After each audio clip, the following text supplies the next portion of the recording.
apa namanya konsep semua. Tempat. Oke, sangat menarik ya Mas Dika ya. Jadi yang disampaikan oleh Mas Dewa terkait dengan bagaimana PAK itu walaupun dari latar belakang pendidikan agama Kristen tetap saja diberi kesempatan untuk berkhotbah di dalam gereja, terutama ibadah raya.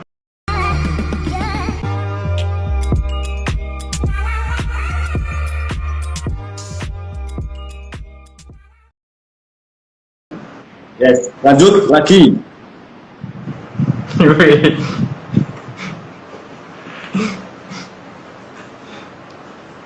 Lanjut Mas Des. Tenang.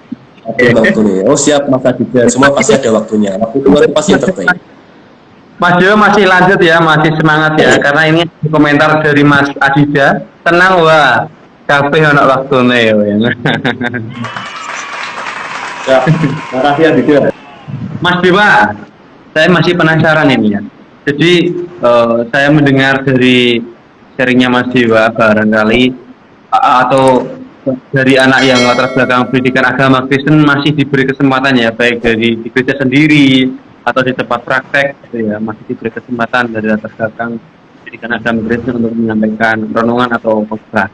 Nah Mas Dewa, setahu saya kan dari anak pendidikan agama Kristen dan musik gereja itu kan hanya dapat homiletik 1 itu ya, dan tafsirnya pun enggak tafsir 1 PB 1 atau PL 1 semua, maksudnya enggak seperti anak teologi gitu ya. Nah, bagaimana dari yang hanya dasar-dasar saja dapat dikembangkan Mas Dewa ini? Bagaimana Mas Dewa untuk mengembangkan dari yang dasar-dasar itu? Ini DS apa ya? Ya pasti pada dasarnya kalau mahasiswa itu sudah terjun di dalam dunia praktek itu menurutku memang harus siap semuanya ya. Itu yang pertama. Betul, Mas. Dan ya namanya pelayanan. Tapi ya kadang kita juga perlu apa ya? Perlu bisa mengatakan tidak kalau itu bukan kompetennya kita. Jadi makanya di awal praktek itu mahasiswa perlu menyampaikan apa namanya kompetensi dirinya. Oh, aku bisa ini, aku bisa ini. Oh, kalau itu belum bisa gitu. Oh, kalau itu aku nggak bisa sama sekali. Jadi perlu menyampaikan. Nah, kalau dari mahasiswa musik sama PAK itu kan memang apa dalam kuliah cuma dapat homili 1, tafsir 1 dan lain sebagainya cuma 1. Dan untuk apa namanya mempersiapkan khotbah yang baik dan yang apa namanya diinginkan oleh jemaat, pasti dengan modal segitu kan tidak cukup, ya toh. Nah, ya jadi ya itu kalau menurutku sih, menurut pengalamanku sih ya, aku cuma mempersiapkan dengan sederhana saja, dengan poin-poin yang sederhana saja. Ya, kalau mau belajar lebih lagi ya, mungkin saya pernah juga mengutip dari khotbahnya orang, saya juga apa namanya pakai sedikit gitu nggak apa-apa. Yang penting bisa mempertanggungjawabkan apa ya penyampaiannya itu loh DS. Seperti itu. Coba dulu aja sih, menurutku mahasiswa teater musik itu kalau untuk diminta tolong untuk berkhotbah, coba dulu aja. Coba dulu, kebutuhannya kalau nanti dapat evaluasi kan juga jadi apa ya, jadi tambahan juga evaluasinya seperti ini. Nah gitu loh, lebih aktif aja sih. Dan ini ada sedikit pandangan tentang ada sedikit pandangan dari Mas Aditya nih. Di mata jemaat itu kalau kita sudah kuliah teologi atau sekolah teologi, entah kamu PAK, musik atau teologi, ya kamu dipandang semuanya bisa. Yes. Dan di lapangan apa ya? Jadi penting bagi mahasiswa untuk mengembangkan diri. Tapi memang untuk apa yang disampaikan Mas Adida ini, selama ini saya melihat memang hampir semua jemaat, bahkan hamba-hamba Tuhan pun melihat bahwa orang yang sudah masuk atau dia sedang berproses di sekolah teologi itu dipandang semuanya bisa, tapi bukan berarti tidak ada yang mau berpandangan bahwa oh anak ini prodinya ini jadi dia nggak bisa ini, dia prodinya PAK, oh dia nggak bisa musik. Sedikit memang untuk yang memahami hal-hal semacam ini, tapi hampir semua memang seperti apa yang disampaikan oleh Mas Adida.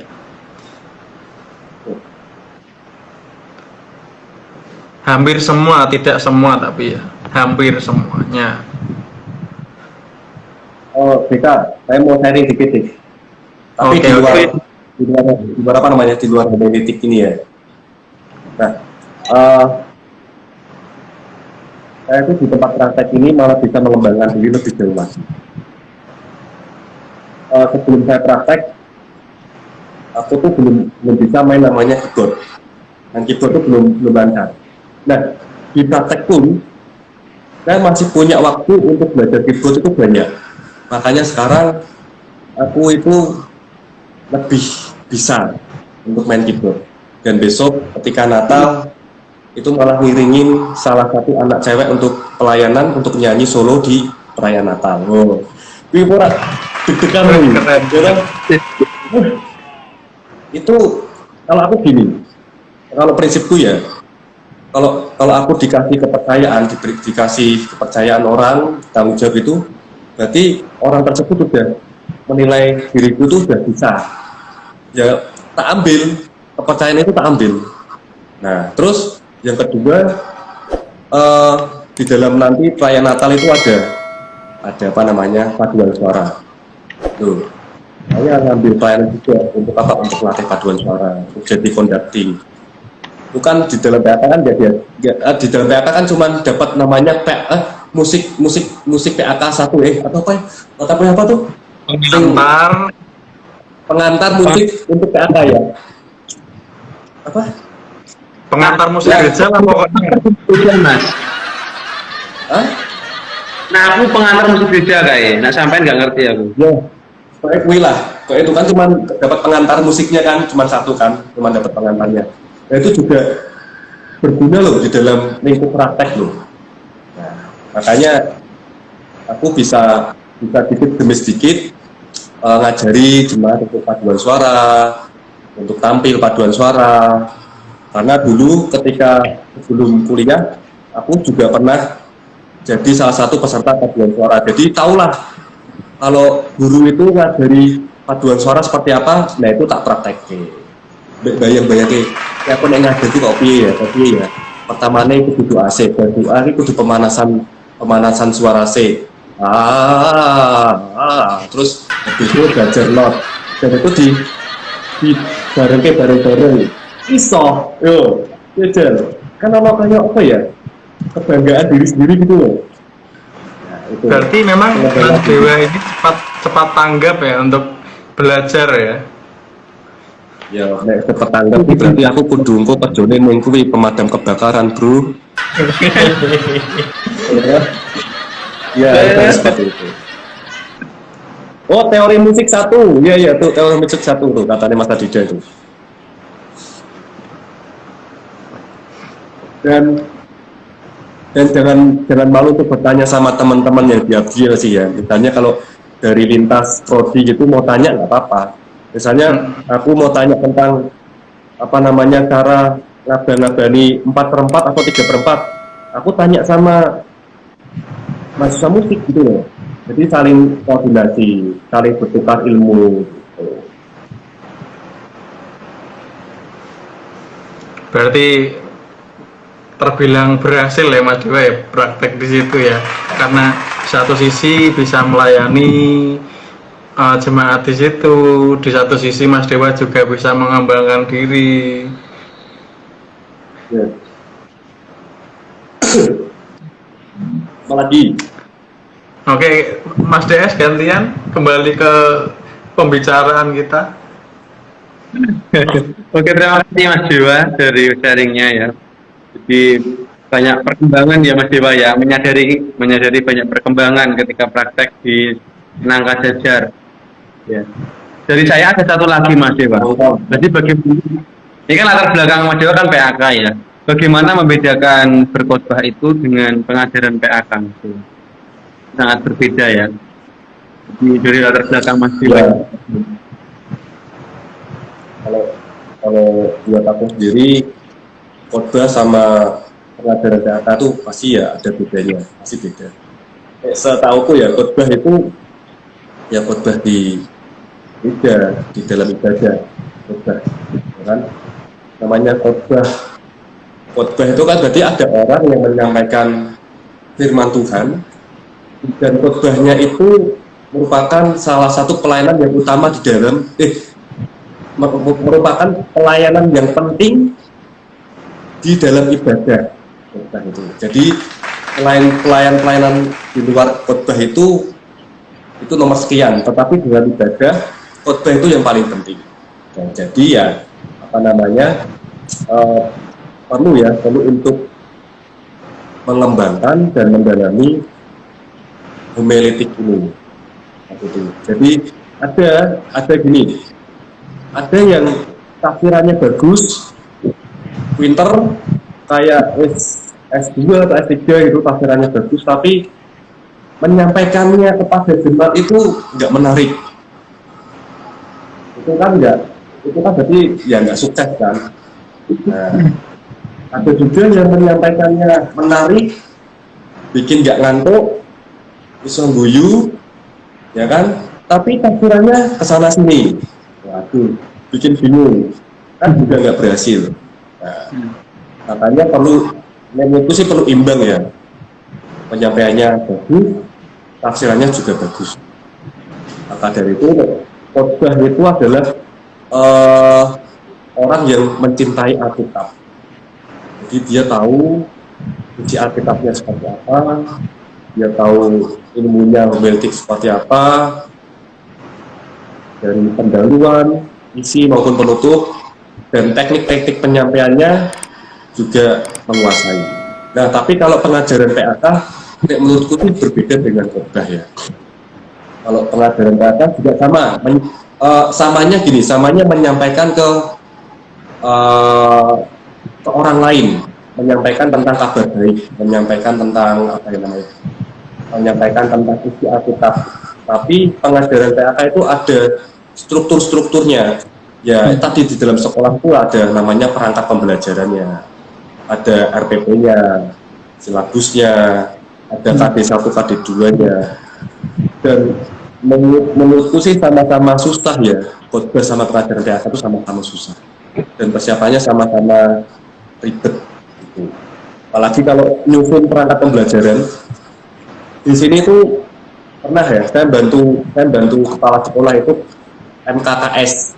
Itu seperti penilaian kepala sekolah. Penilaian kepala sekolah. Nah, di situ saya disuruh bantu untuk membuatkan perangkat pembelajaran agama Kristen. Wah, itu pusing ya. Jadi persiapannya yang sulit. Tapi kalau menyampaikannya itu gampang. Tapi persiapan di balik layar itu sulit tuh. Nah, tapi kalau udah memang terjun di dalam dunia PAK ya harus siap semuanya. Jadi juga sih khotbah sama pengajaran PAK itu.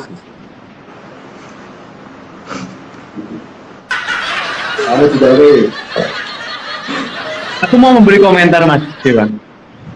Memang dari yang disampaikan Mas Dewa, dalam pikiran saya tiba-tiba berpikir begini Mas. Jadi yang mengambil prodi PAK itu sangat luar biasa. Ini bukan berarti tamu saya dari prodi PAK saya mengalem PAK, enggak. Saya sempat pikir begini. Ini disampaikan Mas Dewa itu membuat TPS, membuat silabus dan lain sebagainya, atau bahan ajar dan lain sebagainya. Dan saya sempat berpikir begini, jadi anak PAK itu sangat luar biasa. Dan anak PAK itu bisa berkhotbah, bisa menyampaikan khotbah, bisa bermain musik, bahkan bisa membuat RPS atau silabus dan bahan ajar dan lain sebagainya. Tapi kalau anak teologi, ada yang bisa buat bahan ajar, ada yang bisa buat RPS dan lain sebagainya. Imbang toh. Makanya saya berpikir, tapi gini, Cece. Tapi kalau mau buat perangkat pembelajaran RPP itu kan juga bisa copy paste. Kalau paste guys, plagiat. Yo kan bisa copy paste tapi isinya kira agak diedit gitu loh. Diedit disesuaikan dengan konteks sekolahnya. Kalau strukturnya itu sama. Jadi apa namanya? Ada 5S-nya, kalau kamu tahu. Strukturnya sama, tapi isinya tuh perlu diedit, bro. Senyum sapa, salam, sopan satu semangat.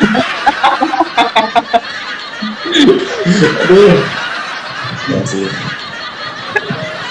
Asli mas, aku nggak bisa mas, asli itu mendalam. Soalnya kan anak PAK kan lebih mendalam tuh mas untuk belajar yang mengajar dan lain sebagainya itu RPS. Mendalam. Kalau saya komentarnya malah gini Mas DS.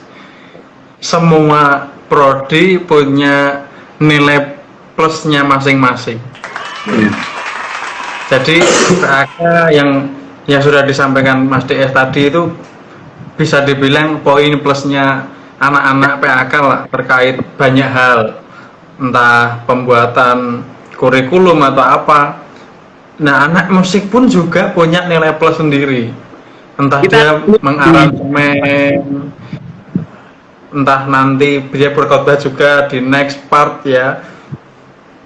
Itu juga kita akan membahas terkait nilai plusnya anak musik yang juga menyampaikan khotbah juga. Nah, sedangkan teologi pun juga punya nilai plusnya juga terkait bagaimana dia bergerak menyampaikan firman keluar, dalam arti dia menyampaikan firman ke pelosok-pelosok mungkin, entah kemana ya. Yang jelas dari ketiga prodi ini punya nilai plusnya masing-masing lah.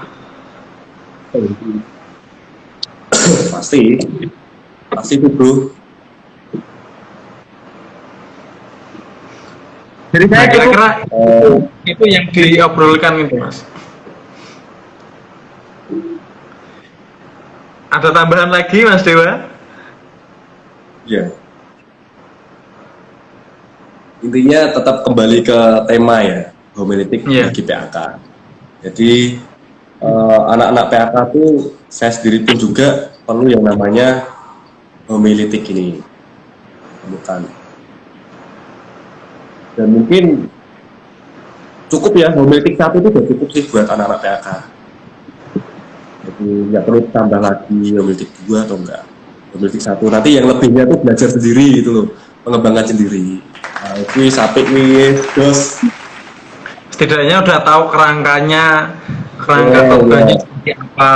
Kan tergantung mungkin cara penyampaian lah, atau bagaimana menafsirkan yang lebih baik lagi lah. Itu kan kita bisa nonton di video-video sosial media sekarang kan banyak terkait penyampaian, terkait bagaimana kita mengatur gestur kita, mengatur ekspresi kita. Itu kan sudah banyak lah di sosial media yang bisa kita pelajari juga gitu.